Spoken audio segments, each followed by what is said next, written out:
Assalamualaikum warahmatullahi wabarakatuh. Bertemu lagi dengan aku Mili Umri dan masih di channel Mr. Mili.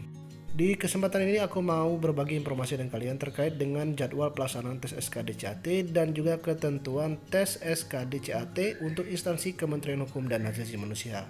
Pastikan kalian tonton video ini sampai selesai agar informasi yang aku berikan dapat bermanfaat untuk kalian. Informasi pertama berkaitan dengan jadwal seleksi kompetensi dasar SKD CPNS untuk instansi Kementerian Hukum dan Hak Asasi Manusia itu akan diumumkan pada tanggal 10 September tahun 2021 dan kalian bisa melihat pengumumannya di laman cpns.kemenkumham.go.id. Kemudian setelah kalian masuk ke laman cpns.kemenkumham.go.id, kalian nanti silakan masuk ke menu pengumuman dan di sana nanti akan muncul pengumuman terkait dengan jadwal seleksi untuk instansi Kementerian Hukum dan Hak Asasi Manusia, baik formasi penjaga tahanan, pemeriksa keimigrasian, ataupun untuk kalian yang mengambil kualifikasi dengan ijazah D3 ataupun strata 1. Nah, kurang lebih untuk jadwalnya seperti ini. Di sana nanti kalian bisa melihat nomor peserta kalian, kemudian nama kalian, kemudian tanggal berapa kalian tes, kemudian sesi keberapa, dan waktu ataupun jam berapa kalian tes serta nomor urut tempat duduk kalian tes. Jadi di sana nanti sudah lengkap dan juga sudah jelas terkait dengan jadwal tes SKDCAT yang kalian lakukan atau kalian laksanakan.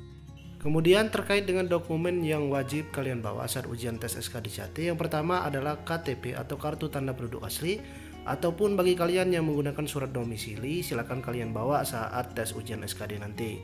Dan kemudian selanjutnya adalah kartu ujian CPNS yang sudah kalian cetak di laman akun kalian masing-masing. Kemudian kartu deklarasi sehat. Untuk kartu deklarasi sehat ini jika kalian belum mencetak silakan cetak. Maksimal untuk mencetak kartu deklarasi sehat ini adalah H-1 sebelum jadwal tes SKDCAT. Selanjutnya adalah masker. Masker ini kalian menggunakan masker kain, kemudian masker medis jadi 2 lapis. Dan selanjutnya adalah kalian membawa bukti swab PCR ataupun rapid antigen. Jadi bisa kalian pilih. Kalian bisa memilih swab ataupun rapid.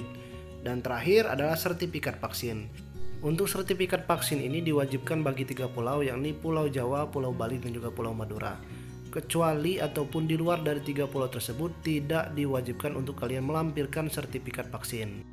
Terkait sertifikat vaksin ini bagi peserta yang melamar di Pulau Jawa, Pulau Bali, dan juga Madura yang tidak bisa vaksin dikarenakan hamil atau sedang menyusui, ataupun bagi kalian yang baru sembuh dari COVID sebelum 3 bulan, dan yang ketiga adalah komorbid yang tidak bisa divaksin. Ini kalian membawa surat keterangan dokter yang menyatakan peserta tidak bisa divaksin. Jadi tetap kalian wajib membawa surat tersebut. Informasi selanjutnya, bagaimana seandainya jika ada peserta yang terpapar COVID sebelum jadwal SKDCAT dimulai, atau saat kalian melakukan swab atau rapid antigen, kalian dinyatakan positif. Apa yang harus kalian lakukan? Jadi di sini sudah dijelaskan untuk peserta yang terkena COVID ataupun positif dengan hasil positif, melaporkan ke instansi untuk dijadwalkan ulang. Kemudian untuk instansi membuat permohonan kepada Kepala BKN, Deputi Bidang Sistem Informasi Kepegawaian untuk menjadwal ulang peserta. Jadi kalian masih tetap bisa mengikuti tes SKDCAT, tetapi untuk jadwalnya kalian akan dijadwalkan ulang atau untuk pelaksanaan SKD kalian ditunda terlebih dahulu. Jika seandainya hasil swab ataupun rapid antigen kalian dinyatakan negatif atau non-reaktif, dan saat kalian datang di hari kalian melaksanakan tes ujian SKDCAT, untuk suhu kalian di atas 37 derajat Celcius dan dicek kembali ternyata kalian positif, kalian masih bisa mengikuti tes SKDCAT.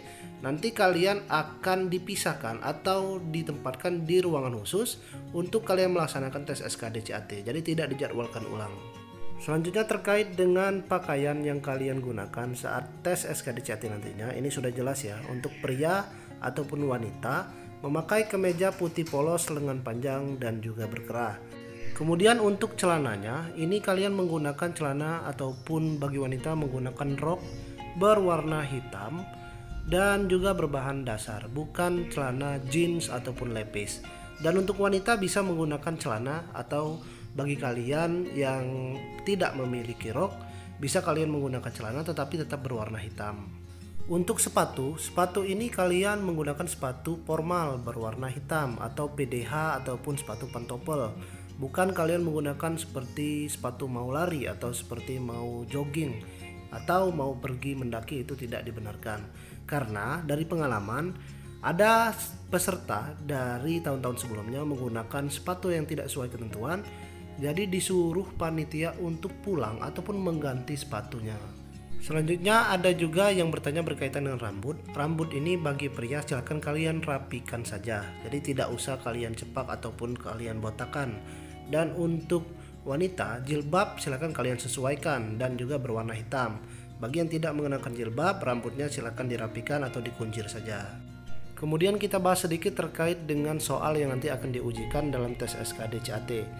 Untuk kategori pertama adalah tes wawasan kebangsaan, jumlah soal yakni 30 soal dari soal nomor 1 sampai soal nomor 30. Kemudian untuk passing grade-nya ini tahun ini adalah 65 untuk TWK. Dan jika kalian benar semua, kalian akan mendapatkan poin 150. Tetapi kalian maksimal ataupun minimal harus menjawab soal benar 13 soal jika kalian ingin mendapatkan poin 65 atau lulus passing grade untuk kategori soal TWK ini.